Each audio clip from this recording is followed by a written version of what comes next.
Now that we've studied these things considerably in a theoretical fashion, I want to see if we can actually make this happen with full-on example. So we are going to be integrating the rational function 20 divided by x minus 1 times x squared plus 4.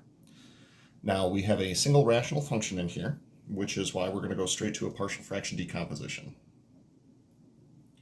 Thankfully, the denominator is already factored for us, so we don't need to worry about that step of the process.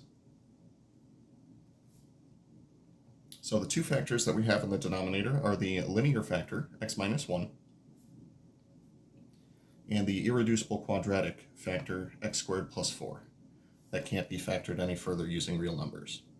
So for the linear denominator, we use one simple constant, and for the irreducible quadratic, we are going to be using something linear. So we're going to refer to that as bx plus c.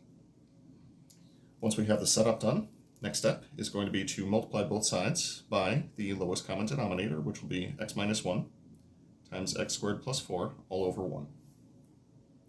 This will distribute through to the terms on the left-hand side as well as the two terms on the right-hand side. On the left-hand side, the denominator will simply cancel out, leaving us with 20.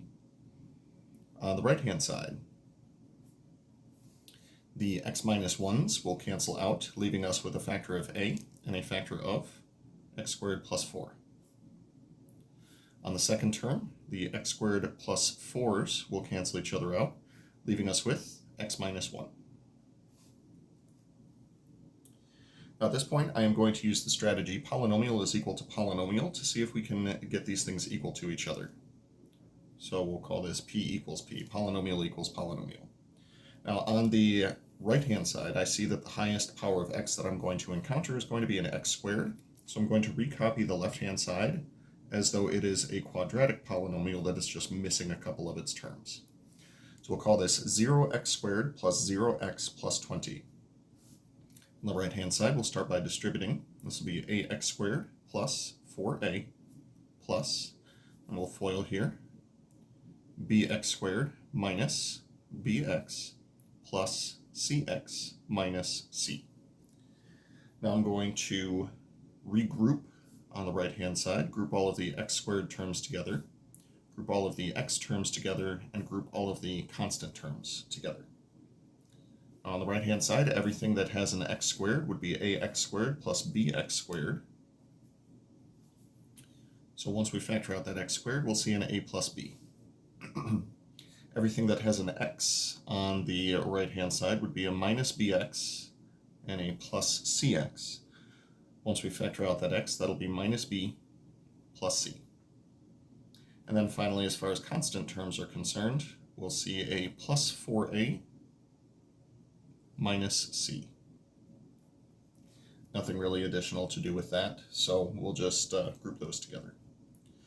So now we're going to set up a system of three equations with three variables based on the coefficients of x squared, the coefficients of x, and the constant term. On the left-hand side, the coefficient of x squared is 0. On the right-hand side, the coefficient of x squared is a plus b. On the left-hand side, coefficient of x is 0. And on the right-hand side, the coefficient of x is negative b plus c. On the left-hand side, the constant term is 20. And on the right-hand side, the constant term is 4a minus c. You'll notice that as I'm grouping these things together, I'm trying to do so in a fashion that sort of keeps everything in line with itself. Now, how you solve this system of three equations with three variables is completely up to you. I happen to notice that if I add all three of these equations together, we'll have a b minus b and a c minus c, therefore canceling out both of those terms. So I'm going to add together all three of these equations. We'll call them equation 1, equation 2, and equation 3. So if I take equation 1 plus equation 2 plus equation 3, left-hand side will be 0 plus 0 plus 20. Right-hand side will be a plus 4a, b minus b, and c minus c, leaving us with just 20 is equal to 5a. Solving this for a will give us a is equal to 4.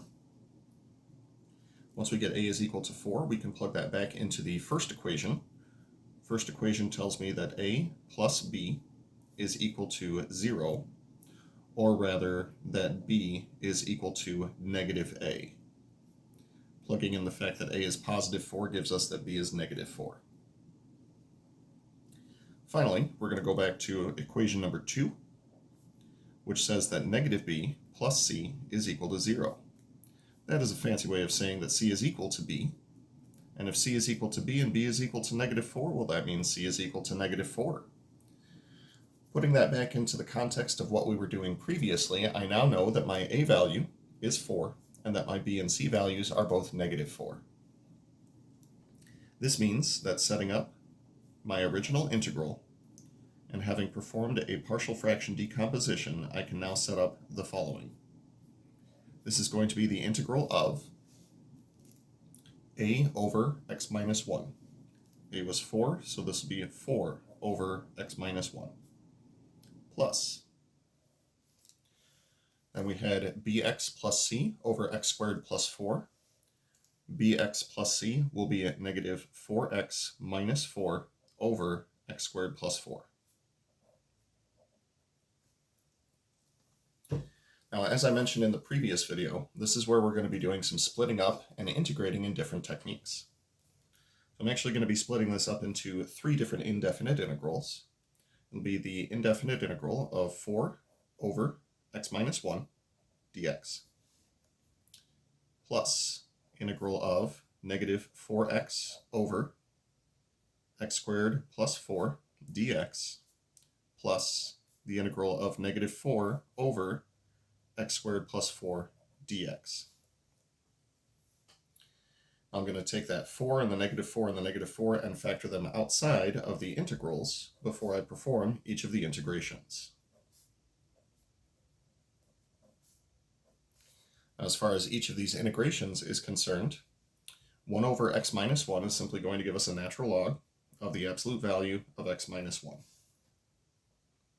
In the second case, consistent with what we saw in the previous video, this will be 1/2 of the natural log of the absolute value. Absolute values are optional here, of x squared plus 4, and that comes from a u substitution. Let's put that in purple right here. So here we would be using u equals x squared plus 4. And for the constant that we have here, this is where we are going to see an arctangent. And with that arctangent, the x squared plus a squared that we would see, a would be equal to 2 here. The formula is 1 over a times the arctangent of x over a. Then all the way at the end of this, we'll tag on a plus c. So final answer for this one is going to be 4 times the natural log of the absolute value of x minus 1 minus 2 times the natural log of the absolute value of x squared plus 4 minus 2 times the arctangent of x over 2. Of course, if you're interested in verifying this, go ahead and take the derivative of this and verify that you get the original rational function. I'm going to go ahead and not do that and just assume that I am awesome.